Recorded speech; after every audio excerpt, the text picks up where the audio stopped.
Hey everybody, Peter Zeihan here, coming to you from home in Colorado. I just wanted to take a couple of minutes to talk about what's happened with Italian elections. Now, normally Italy is such a chaotic place that the elections really don't matter. I'm not 100% sure that this is any different.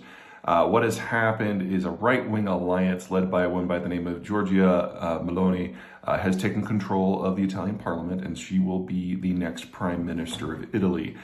She represents a group that is, well, the conventional wisdom is pretty much right on this one, neo-fascist, and her partners have shifted more and more to the hard right over the last 10 years.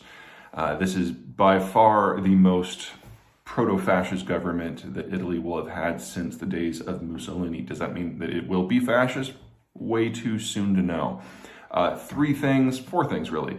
Number one, Meloni is wildly inexperienced. She's been minister for youth before, and that's the sum total of her professional experience. So she's never actually run an organization except for a political party, and it's a political party in Italy, so it's the lines of what that looks like are a little bit different than what we get in the United States. So I think the big takeaway here isn't so much that Italy's about to get a fascist government, it's that Italy's about to get a government with someone in charge who has no idea what they're doing in terms of their previous work experience. Second, one of her coalition partners, Forza Italia, is Silvio Berlusconi, who does have experience. He has been prime minister a couple of times, 3 times, 4 times, 5. It's hard to tell with Italy. What can I say about Silvio? He's not a fascist, or at least in the past he hasn't been, but he's certainly been non-standard. This is the guy who arranges for big sex parties on government property. And to have him back in government at a time when Italian finances and the political system are in flux is, I guess the German-descended person that I am, perhaps not the best choice at this time, but he will certainly make things colorful. Third, this is the 70th government, I think, since World War II that the Italians have had. So the chances of Meloni's coalition serving out its full term are probably about as good as they have been for about 67 of them that have not served out the full term. Italy is a very unstable place. It's always quite chaotic, and this is going to be no exception.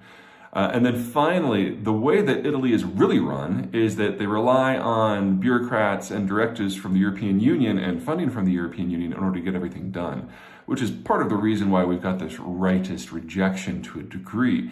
But in every previous populist government we have ever had in Italy, the EU keeps doing its things because the alternative for the Italians is a disaster. So if Meloni really wants to implement a lot of her policies, she is not just going to have to break with history, she's going to break with the funding mechanisms that allow the Italian government to function. That'd be a tall order and would probably result in the fall of her government anyway. So keep an eye on it, yes, of course, but this is probably not the sort of thing we need to panic about. Okay, that's it. Take care. Hey everyone, Peter Zeihan here, coming to you from above Fernandez Lake in the Sierra National Forest. Today is day 3 of the Will Peter Return Alive tour. Obviously, we've had a significant improvement of the weather. There's barely a cloud in the sky, nice sunny light breeze. This is why I backpack. Anyway, since I dressed like a bandito today, I thought today would be a good time to talk about cotton. Now, cotton is odd, and that requires just a massive amount of water and a just relentless level of sunlight. And there just aren't that many places on the planet that have it. Really, there's only about 5. Xinjiang in China, Central Asia, specifically Uzbekistan and Turkmenistan, the American South, specifically the Carolinas and Mississippi, Brazil, and the Nile Valley. Now, it's not that cotton is necessarily difficult to grow if you've got those right inputs. However, having it scattered to just 5 places in many ways makes the cotton market actually more vulnerable to disruption than, say, the oil market. I mean, sure, you're not going to see those wild price swings that we can see with oil because of inelastic demand, but it's definitely a problem. And in the world that we are degrading into, a lot of this stuff is simply going to fall off the market. So even assuming no one in the West develops a moral backbone on things like genocide in Xinjiang, China's going to fall off the market over the course of the next decade. Brazil is probably going to be mostly stable. There will be an issue of trade links and government coherence. They'll probably be able to hold it on. The American South obviously will be fine. Egypt, anything happens to global agriculture and Egypt cotton goes away completely. What the Egyptians have been doing for the last century is selling cotton on international markets and using the income from that to buy wheat that then they subsidize in terms of selling it to their population. Well, the population under this policy is now expanded beyond the ability of Egypt to feed its own population if they switched everything to wheat. So if there's a disruption to wheat supplies, not only do we get famine in Egypt, in order to prevent just mass carnage, the Egyptian government will have no choice but to stop all cotton production and go back to wheat full time.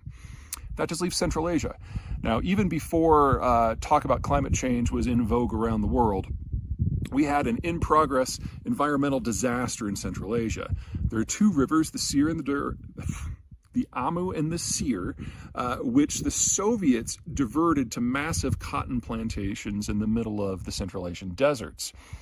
That grew a lot of cotton. They were doing this so they wouldn't have to tap international markets to get, say, Egyptian or Southern cotton. But it meant that it took two rivers that drew water from a very limited glacial impact and put it all in the desert. Well, 50 years later, 60 years later, the glaciers that provide that water are almost gone. They will disappear this decade. And then both of those rivers will disappear and they will take the cotton with them.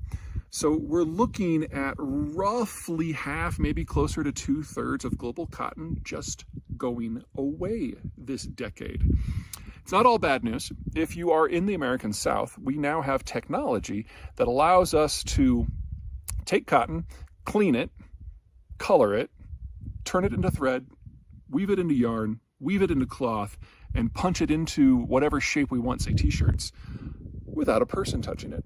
You can now have a facility that's about 2 acres with a staff of 2 software engineers that can produce more at a lower price point than 250 Bangladeshi weavers. So the technology really has evolved quite a bit over the course of the last 15 years, and it's going to lead to a very different market, one in which the American South will rise again. Okay, that's it from me. Until next time, take care.